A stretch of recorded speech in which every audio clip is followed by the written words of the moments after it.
people to understand that everyone communicates differently, and this is where we're going to go further into this. So conversations are very crucial because communication is an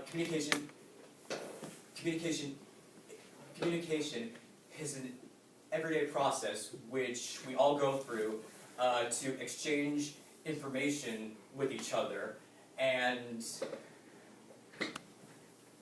this can also help us understand each other's feelings, can also understand the meaning of each conversation. And the four topics that are important to conversations are sending and receiving compliments,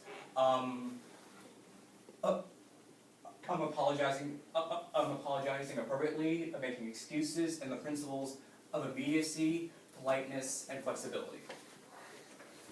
So let's jump into the first subtopic. Okay, so the first subtopic is compliments in conversation. So a compliment is when you give a speaker your positive feedback. However, when you give a compliment, you want to make sure that it's specific, and not to say, "Oh, that's good." Like, no, be specific, because if you're just like saying "good," then the speaker doesn't really feel like you've given that much details. So detail is key when giving compliments. So like, say you did this part super good, and then say maybe because oh yeah, so you need to like work just a little bit on this though, because that's why it's great. Because of course you want to be true and honest when you give her compliments, and just be yourself basically. Don't be super aggressive. Just be like, okay, so I found this good, and blah blah blah. And you can also give compliments through nonverbal communication as well, with facial gestures. Go like a thumbs up. So we say like yes, or like this, because those are other ways. And yeah. Right, so that does it for conversations. Let us move on to the next one. Okay, so next up is apologizing. Because so an apology is a feeling of sadness and regret. And when you commit a mistake, you feel those feelings of sadness and regret. So to effectively apologize in conversations, so you want to make sure that you admit your mistakes, and you also want to admit that it was your fault, and that you will try to correct the problem by repairing the strong relationship with your friend, family member, aunt, uncle, whatever, just any type of friend. And I guess one thing to do when you're apologizing is do not accuse your friend of doing something equally as wrong as you did, because then like it will only make the relationship come even further apart from each other, so the friendship won't stick together for that long. So yeah, that does it for the next, or subtopic number 2. Let's move on to the third. The good and bad excuses. So an excuse is basically an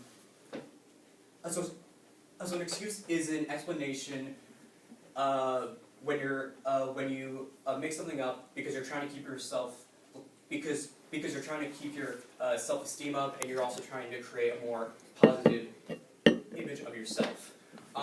There are 3 types of excuses. There are disclaimer excuses. There are excuses that are trying to lessen the tension between the situation, and then there's just admitting your excuse just because you can't come up with any other excuses. So typically, good excusers so they basically just say, just like, okay, because I was involved in this, and they basically like show their involvement within whatever situation they were in. Like, and this also goes back to apologizing as well, because I also said in that slide that you don't want to make excuses for when apologizing, because then only make things worse between the conversation. And for bad excusers, they just are not aware of their own mistakes, and they just keep making more excuses just to keep their self-esteem up, just because they don't want to fix their mistakes. Again, excuses, and they can also vary between different cultures as well. So yeah, so that does it for the third one. Let's move on to the last subtopic. Okay, so we have immediacy, flexibility, and politeness in conversations. So immediacy is when the speaker and the listener can become closer within the conversation. So basically, so when you become closer,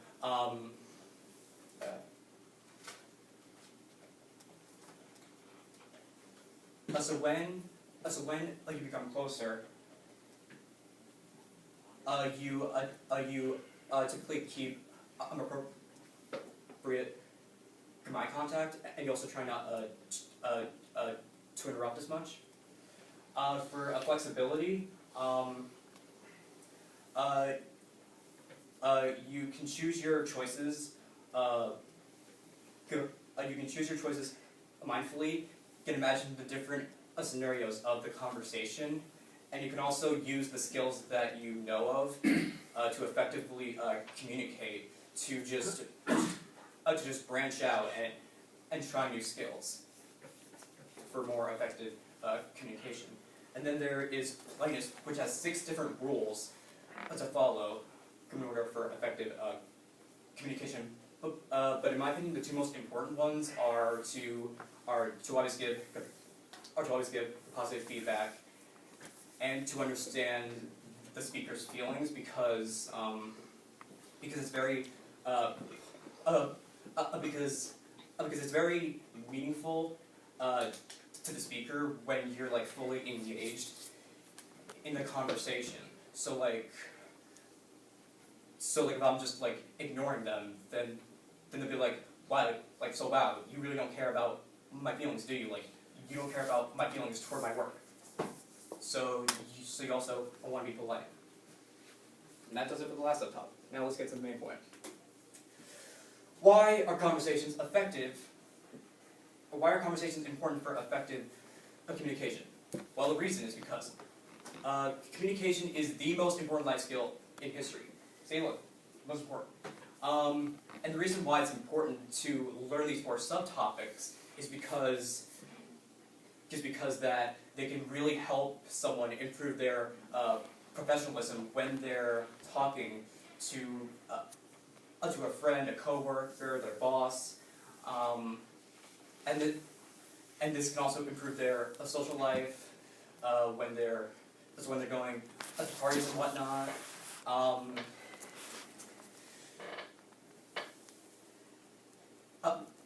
Because not only that though, but conversations are also important because they give actual meaning to what the conversation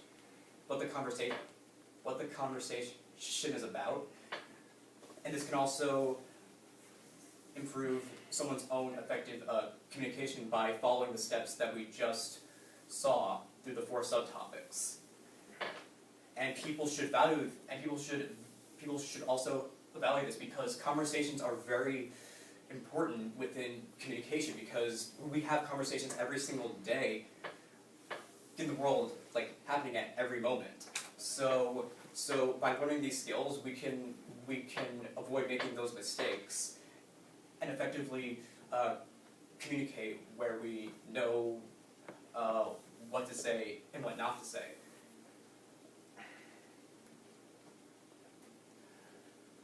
Okay, so finally, good conversations are key in communication because because they can definitely help you improve your effective communication when talking to your peers. Can really, so it can also improve your quality of life, and the subtopics will serve great use for the people who take in this information and use it effectively.